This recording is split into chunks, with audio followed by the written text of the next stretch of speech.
Alors, je m'appelle Charlie Lesquelin, je suis né Saint-Pierre, grandi Tampon, j'habite Saint-Joseph depuis un bon bout de temps et l'atelier est là depuis plus de 11 ans. Je commence par avoir un CAP de dessin publicitaire dans les années 80. Quelques années après, dans les années 90, on a commencé à faire mes premiers tableaux, mais c'était dur, donc je suis allé au conseil de William Zitt, mon dallon et maître. Ma partie faite portrait dans le chemin, ma partie peine de bonne boutique créole, etc. à droite à gauche. Et là, madame a fait des portraits à Florilège, devant des grandes surfaces, donc m'a beaucoup été dans la rue. Donc là, madame a fait les faits mains, donc avec les faits mains, avec l'association Art et Tradition dans les années 2000, on a parti à Paris au Carrousel du Louvre. Et là, m'a découvert Paris, les expos, les musées, les tableaux de maître.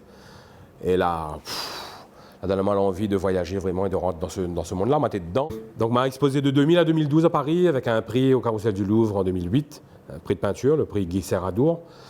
Et les débuts de l'histoire internationale en 2006, avec l'invitation en Thaïlande, puis en Chine, puis l'Inde, puis l'Indonésie, la Malaisie. Les musiciens, j'étais leader d'un groupe qui s'appelait Gondwana, un groupe de reggae. Donc là où vraiment des portes aussi de chanter Maloya ou Tsega ou des chansons internationales aussi. Donc je représente le plus dignement possible mon île au niveau international et ça c'est une de mes plus grandes fiertés de sortir de chemin et d'avoir grimpé en essayant d'emmener le maximum d'artistes et de faire évoluer toute une génération parce que ce n'est pas facile du tout. Moi, commence les autres ils peignaient sur la toile, mais moi, comme il dit créole, moi, t'es au cul. Et un dimanche, t'avais pas une toile, moi, t'es la case, mais j'ai mais moi, envie de peindre. Et il y avait des rondes bacs dans la cour. Donc, m'a attrapé le bon ronde bac et m'a commencé à peindre dessus. M'a fait des têtes d'esclaves, des scènes liées à l'esclavage, parce que c'était la période de décembre. Et du coup, m'a vendu tout le premier jour. Là, m'a compris qu'il faut aussi être un peu contestataire, montrer. Un peu dire, pourquoi on peint sur des ordures? Ouais, pose la question. Cherche pourquoi il touche à haut.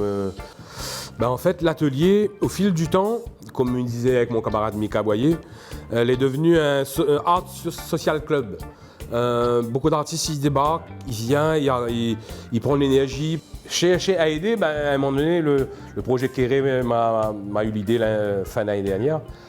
L'aîné comme ça, l'aîné en disant si moi je donne un tableau, le monde y acheté. Le tableau, il s'achète le monde. Déjà, la culture à La Réunion, il fonctionne parce que les gens, ils savent avec un tableau. Et les sous, ils savent là-bas. Sécuriser tout avec Colienne. Et la partie comme une traînée de poudre. Parce que tous les artistes attendaient de vouloir donner une affaire, mais séparément, ils riment à rien. Par contre, si vous mettez tout ensemble, d'un seul coup, il fait une force. Et c'est ce que là se passait. Avant Télécolonie, évidemment, là, il y a eu un mur, et heureusement, mais pas toutes les promesses qui ont été faites à l'époque, pour moi, là, ont encore été réalisées. Aujourd'hui, il y a encore beaucoup d'inégalités, donc c'est pour ça que je prône pour l'entraide, le peuple par le peuple. Il faut nous rassembler, donc c'est pas gagné, il faut continuer.